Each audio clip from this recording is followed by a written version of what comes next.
Duha ka mga batanong tinunan sa usa ka universidad ang giingong naggara-gara ug nag-dirty finger sign sa pulis atol sa Sinulog Festival ang gitanggong karon sa bilangguan. Anang report ni Alan Domingo.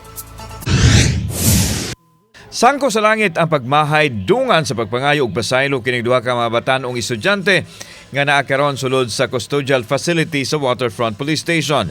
Kini mahitungod sa ilang pag-dirty finger din anaa sa ilang background ang duha ka pulis nga nag-duty niadtong tungura sa panahon sa sinulog diha dapit sa Barangay San Roque, Cebu City.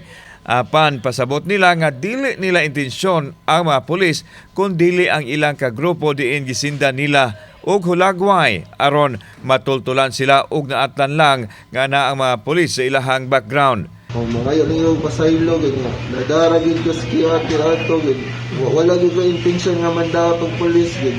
First, ang libuhat ato kay nagkuhan nangita mi kanang lugar na pili mapicturan para may bawa nasa mi nakita.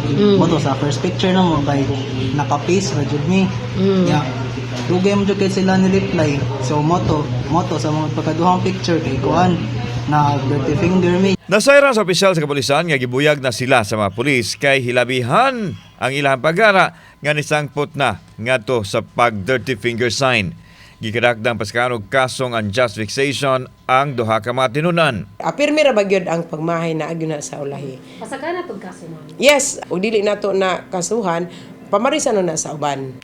Kauban si Clover Lumayag ug Rod Prado. Ako si Alan Domingo.